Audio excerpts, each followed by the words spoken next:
नमस्कार, आप देख रहे हैं 22 जिले 22 खबर। पंचकुला में रक्षा मंत्री राजनाथ सिंह ने बीजेपी कार्यालय पंचकमल का उद्घाटन किया। इस मौके पर रक्षा मंत्री राजनाथ सिंह के साथ मुख्यमंत्री मनोहर लाल, गृह मंत्री अनिल विज और प्रदेश अध्यक्ष समेत कई वरिष्ठ नेता भी मौजूद रहे। आपको हम बता दें, तस्वीरें भी साथ साथ आपको दिखा रहे हैं। रक्षा मंत्री राजनाथ सिंह ने मुख्यमंत्री की तारीफ करते हुए कहा कि हरियाणा में किसानों के लिए सबसे ज्यादा काम किया गया। कार्यक्रम को संबोधित करते हुए मुख्यमंत्री मनोहर लाल ने कहा उनकी सरकार में भ्रष्टाचार पर अंकुश लगा है। साथ ही मुख्यमंत्री ने कहा जहां जहां बीजेपी की सरकार है वहां वहां गरीबों को लाभ पहुंचाया है।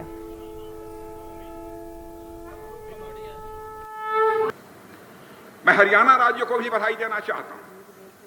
किसानों की चिंता जिस तरीके से इन्होंने की है, मैं दावे के साथ कह सकता हूं कि हिंदुस्तान के किसी राज्य ने नहीं किया है। मैं मुख्यमंत्री मनोहर लाल जी खट्टर को इसके लिए बधाई देना चाहता हूं। हिंदुस्तान का अकेला राज्य हरियाणा है।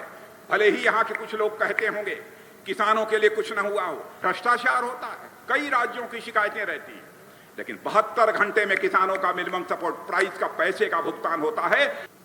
पूरे कांग्रेस की सरकार के कार्यकाल जो भी रहे हैं, यहां पर 50 साल, 52 साल, 54 साल जो भी रहे हैं, उनको उठाकर देख लीजिए। कभी जीप घोटाला हो रहा है, कभी बैंक घोटाला हो रहा है, कभी 2G स्पेक्ट्रम घोटाला हो रहा है, लेकिन 8 वर्ष का समय हो गया। भारत नहीं, दुनिया का कोई व्यक्ति उंगली उठाकर नहीं कह सकता कि हमारे प्रधानमंत्री अथवा उनकी सरकार के किसी मंत्री के दामन पर कोई भ्रष्टाचार की दाग लगी हुई। देश में हो चाहे प्रदेश में हो, जहां जहां हमारी सरकारें हैं, हमने कितने ही ऐसे काम किए हैं इस भ्रष्टाचार रूपी कैंसर को समाप्त करने के लिए, अनैतिक कामों के प्रति सख्त रवैया अपनाने के लिए। हमने बिना पर्ची खर्ची के अगर कहीं नौकरियों देने की बात की है तो इस समाज में फैली गंदगी को साफ करने का हमने काम किया है। हमने गरीब आदमी की सेवा करने के लिए जो बीड़े उठाए हैं, जितनी योजनाएं बनाई हैं, वो भी एक समाज की जो भ्रामक स्थिति है, समाज की जो न्यून स्थिति है, उसको ठीक करने के लिए गरीब आदमी को भी मुख्य धारा में आगे बढ़ने का एक अवसर मिले, इसलिए हम काम कर रहे हैं। हिसार पहुंचे सीएम मनोहर लाल ने महाराजा अग्रसेन मेडिकल कॉलेज के दीक्षांत समारोह में हिस्सा लिया। इस दौरान सीएम ने मेडिकल कॉलेज को 81 करोड़ रुपए की सौगात दी। सीएम मनोहर लाल ने संबोधित करते हुए कहा, हमारे वक्त में पहले कुल 7 मेडिकल कॉलेज थे। हमने हर जिले में मेडिकल कॉलेज खोलने का लक्ष्य रखा है। सीएम ने यह भी कहा कि गरीब परिवार को सही इलाज देने के लिए प्रधानमंत्री नरेंद्र मोदी ने आयुष्मान भारत योजना लागू की है। कम आय वाले परिवारों को आयुष्मान भारत योजना का लाभ देंगे। पौने 8 सालों में हमने 6 मेडिकल कॉलेज और चालू कर दिए हैं, 3 सरकारी और 3 प्राइवेट। अब 13 मेडिकल कॉलेज हो गए हैं। और उस समय जो 700 मेडिकल कॉलेज थे, 700 छात्र निकलते थे, और वो भी उसमें भी 700 में 700 के साथ एमडी के जो छात्र थे वो भी 200 कुछ छात्र वो भी उसमें आते थे। अब उनकी संख्या 1685 एमबीबीएस की हो गई है और 510 पीजी के स्टूडेंट निकलते हैं, 7 की जगह 13 होने के बाद। और यही नहीं, 8 मेडिकल कॉलेज हमारे पाइपलाइन में।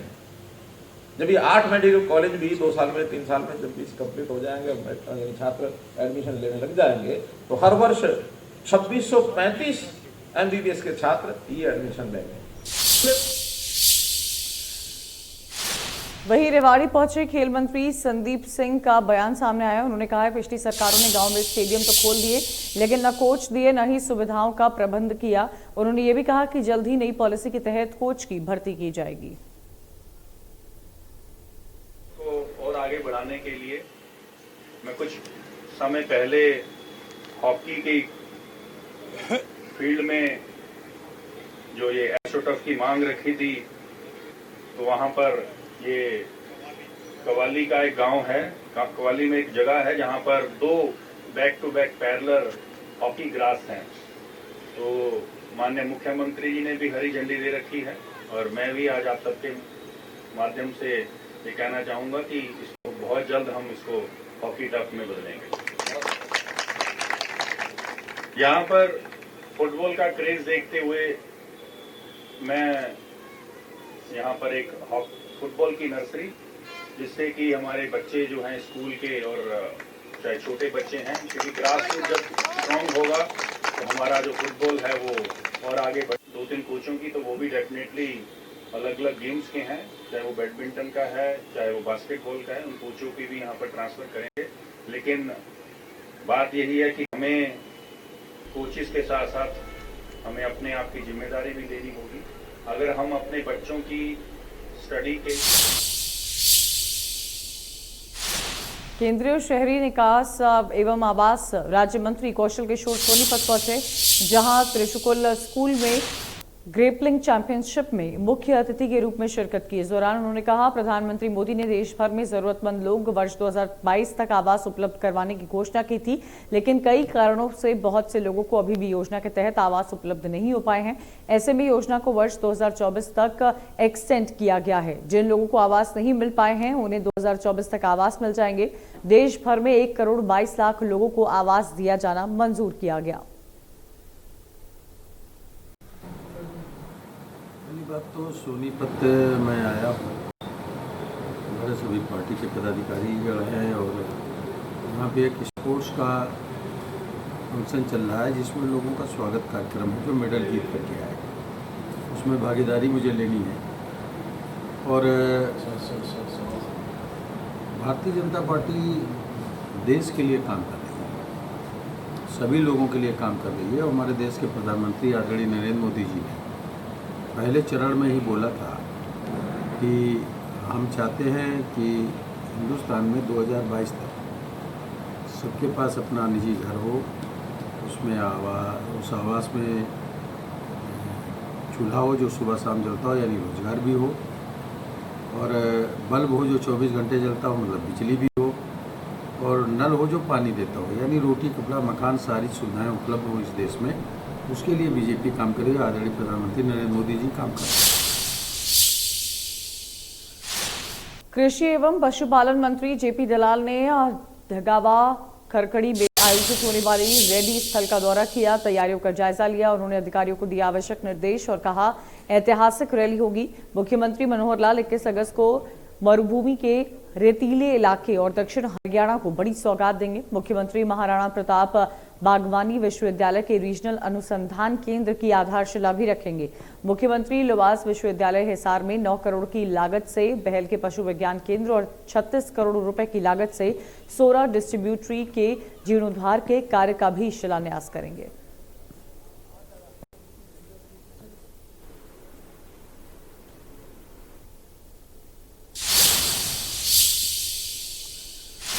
वहीं रोहतक में प्रेस कॉन्फ्रेंस को संबोधित करते हुए शिक्षा नीति पर सवाल उठाए हैं। हुड्डा ने कहा कि स्कूल में शिक्षकों की कमी है, जहां शिक्षक की जरूरत वहीं अशिक्षक नहीं है। पिछले 8 साल में सरकार ने शिक्षा के क्षेत्र का बुरा हाल किया है।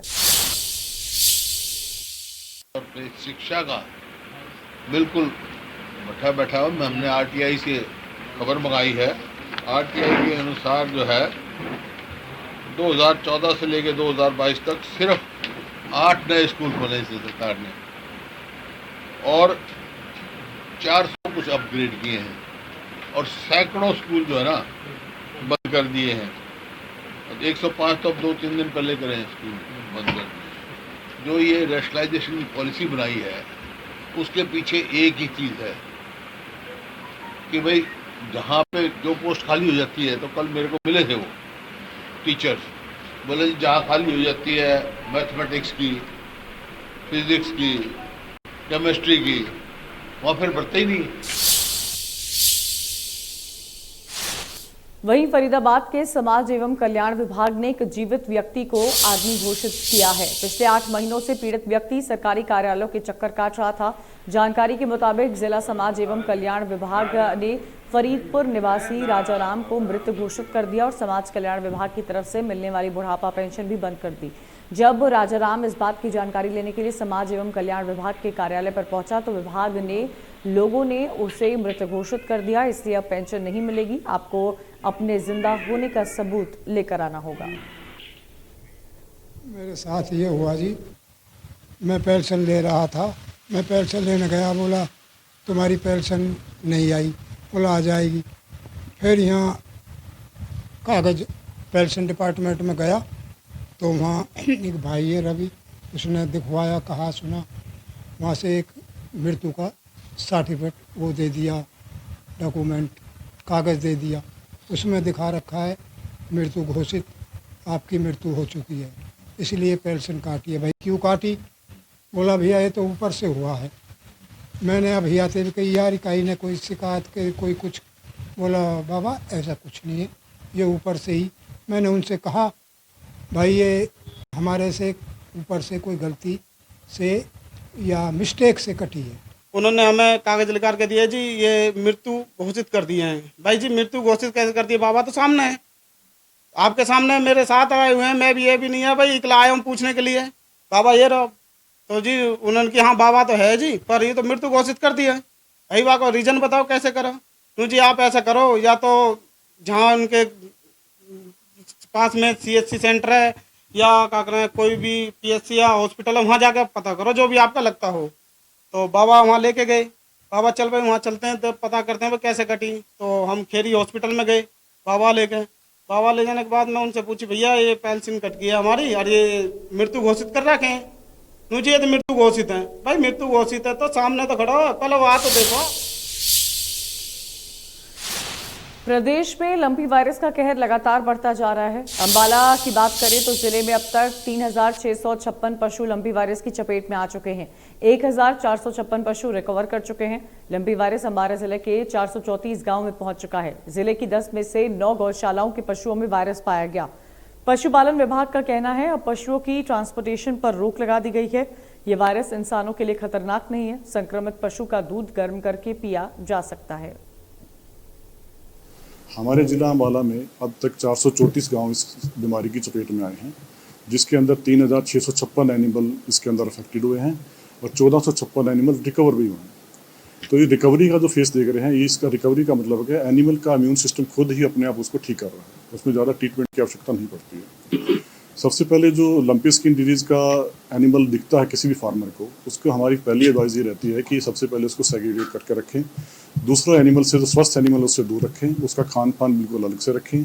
जब भी दूसरे एनिमल के पास जाएंगे तो अपने हाथ पैर पूरा डिसइंफेक्टेड करके तब दूसरे एनिमल के संपर्क में आए। इस बीमारी में क्या रहता है, पशुओं में थोड़ा सा एक पूरे शरीर पे नोडुल्स गांठें बन जाती हैं और टेम्परेचर रहता है 104 से 105 तक हो जाता है। मिल्क यील्ड में थोड़ी प्रोडक्शन डाउन हो जाती है, लेकिन इसका जो मिल्क एक भ्रांति सामने आ रही है कि दूध पिया जाए या ना पिया जाए, इसका दूध पीने लायक है, लेकिन गर्म करके हमें इसका इस्तेमाल करना चाहिए।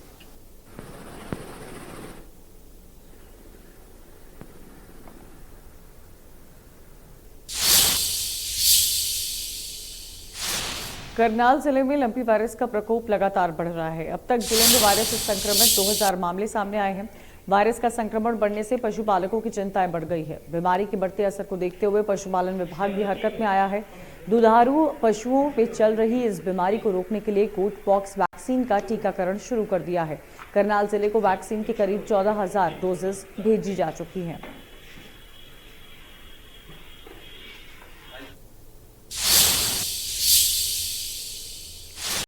उधर कैथल में लंपी बीमारी के प्रभाव के चलते लोग डेयरियों और गौशालाओं से गाय का दूध खरीदने से किनारा कर रहे हैं। ग्रामीण क्षेत्र में भी गाय के दूध की खपत घट गई है। स्थिति यह है कि जिन गौशालाओं और डेयरियों में रोजाना 6 से 7 क्विंटल दूध बिकता था, वहीं 3 से 4 क्विंटल दूध की बिक्री हो रही है।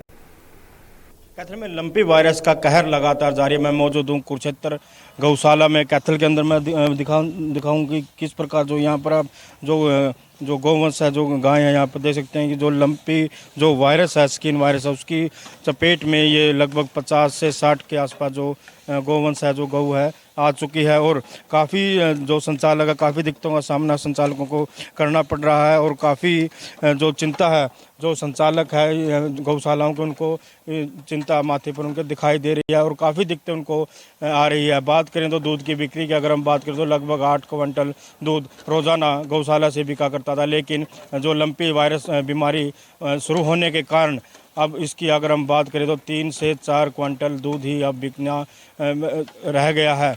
और इसको लेकर जो ग्राहक है, जो शहरवासी दूध लेकर जाया करते थे, वो अब किनारा काट रहे हैं, क्योंकि लंपी जो वायरस है उससे जो डर है वो कैथल वासियों में देखने को मिल रहा है। हमारे साथ मौजूद है यहाँ गौशाला के मैनेजर। सर क्या नाम है आपका? मेरा प्रदीप कुमार, कुरुक्षेत्र गौशाला कैथल। तो क्या कुछ दिक्कतें आ रही है आप लोगों को, क्या समस्या? ये स्टार्टिंग से ही दिक्कत आ रही है, लेकिन हमने जितनी गायों में लक्षण दिखा है लंपी का, हमने वो गायें अलग निकाल ली हैं। दूसरी गायों में, क्योंकि ये महामारी एक गाय से दूसरे गायों में फैल रही है, इसकी वजह से हमने इनको अलग से चारा पानी की व्यवस्था कर रखी है, अलग से दवाई और नीम फटकरी के पानी का स्प्रे वगैरह हम करते हैं। मच्छर मक्खियों के लिए अलग से लाल दवाई का स्प्रे करवा रहे हैं। तो जिला प्रशासन द्वारा क्या कुछ एहतियात बरते जा रहे हैं? जिला प्रशासन की तरफ से अभी तक कोई सुविधा मिली नहीं है। डॉक्टर 1-2 बार आए हैं, सिर्फ जांच करके गए। अभी तक कोई वैक्सीन या कोई दूसरी सुविधा प्रशासन की तरफ से नहीं मिली है। तो कितनी गऊ हैं हमारे अपने पास? लगभग 1600 से 1700 के आसपास हमारे पास गऊएं हैं, और जिसमें से 50 से 60 गायें लंपी की उसमें आई हैं, जिसमें से 15-20 बहुत ज़्यादा लक्षण दिखाई दे रहे हैं जिनमें। तो कैसे रख रखाव किया जा रहा है इनका? अलग से रख रखाव कर रहे हैं हम, जैसे देख रहे हैं उनकी सफाई की व्यवस्था, चारे की व्यवस्था हम अलग कर रहे हैं, और इनके बार बार छिड़काव कर रहे हैं फटकरी और नीम का, और लाल दवाई का भी स्प्रे हम करवा रहे हैं बार बार मच्छर मक्खियों की वजह से। तो दूध की अगर हम बात करें बिक्री की, कितना दूध पहले बिका करता था, बिक्री हुआ करती थी, लेकिन अब जो लंपी वायरस है, एक तो जो कहर भी जारी है इसका, जो आम आदमी दूध लेने के लिए आता था क्या रेट लेके जाता था और अब क्या रेट है, और पहले कितना क्विंटल दूध बिका करता था और अब कितना रह चुका है? लगभग हम 5.5 से 6 क्विंटल दूध की बिक्री करते थे, लेकिन लंपी वायरस के आने के बाद हमारी कई दूध वाली गौएं भी जो संक्रमित हुई हैं, और जिसकी वजह से अब 3.5-4 क्विंटल ही दूध रह गया हमारे पास। और लगभग आगे बढ़ते हैं। झज्जर के सहवाग इंटरनेशनल स्कूल के हॉस्टल रूम में एक 8 साल के मासूम के साथ कुकर्म किए जाने का सनसनीखेज मामला सामने आया है। आरोपी कौन है इस बात का खुलासा नहीं हो पाया है, लेकिन पुलिस ने पीड़ित के पिता की शिकायत पर आरोपी के खिलाफ पॉस्को एक्ट के तहत मामला दर्ज किया है। पुलिस ने मासूम का मेडिकल परीक्षण कराए जाने के बाद उसके बयान भी कलमबद्ध किए हैं। मामले की स्वयं जिला पुलिस अधीक्षक वसीम अकरम ने पुष्टि की है।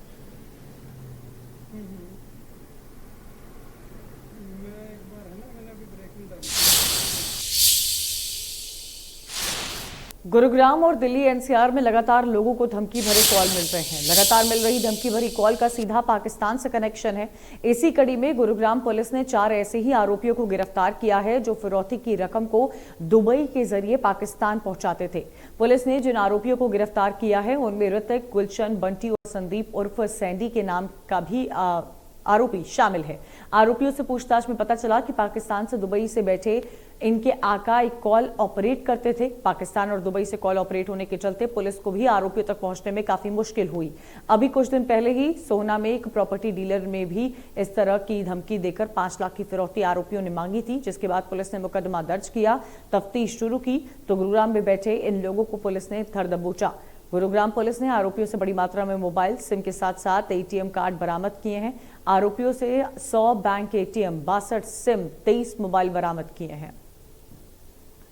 दिनांक 30/7/2022 को सदर सोना के इलाके के एक प्रॉपर्टी डीलर के पास व्हाट्सएप कॉल पे लगातार धमकियां आई कि या तो 5 लाख रुपए तो हम जो बैंक अकाउंट नंबर बता रहे हैं उसमें डलवा दे, नहीं तो तेरे पूरे परिवार को ख़त्म कर देंगे और हमें तेरी पूरी जानकारी है। उसने कहा मैं तो एक किसान परिवार से संबंध रखता हूं और मेरे पास इतने पैसे नहीं हैं। तो उन्होंने कहा तेरे बच्चों को भी हम गोली से उड़ा देंगे और वहीं आके हम तेरा को भी ख़त्म कर देंगे। हम लॉरेंस बिश्नोई गैंग से संबंध रखते हैं, तूने उसका नाम सुना होगा, जिसने सिद्धू मूसेवाले का मर्डर करवाया था। इस तरह की भाषा इस्तेमाल करके और उसको डराने की कोशिश की। टीम ने बड़े सूझबूझ से काम करते हुए उसमें अपने विश्वसनीय सूत्रों की मदद से वह टेक्निकल इन्वेस्टिगेशन करते हुए जो लोग इसमें शामिल थे उनकी पहचान करने में कामयाबी हासिल की और उसमें से 4 आरोपियों को हमने गिरफ्तार करने में कामयाबी हासिल की। वहीं रतिया में पहली बार डॉक्टर ने कारनामा कर दिखाया है। अस्पताल में धासपा गांव की महिला जसप्रीत कौर ने नॉर्मल तरीके से 3 बच्चों को जन्म दिया। अस्पताल के संचालक डॉक्टर दशमेश गर्ग ने बताया कि महिला को शुक्रवार देर रात को परिजन अस्पताल लेकर आए, जहां पर डॉक्टर शालिनी गर्ग ने महिला को ऑपरेशन से बचाते हुए नॉर्मल तरीके से ट्रीटमेंट किया। महिला की नॉर्मल डिलीवरी से 3 लड़कियां पैदा हुई। डॉक्टर ने बताया कि महिला और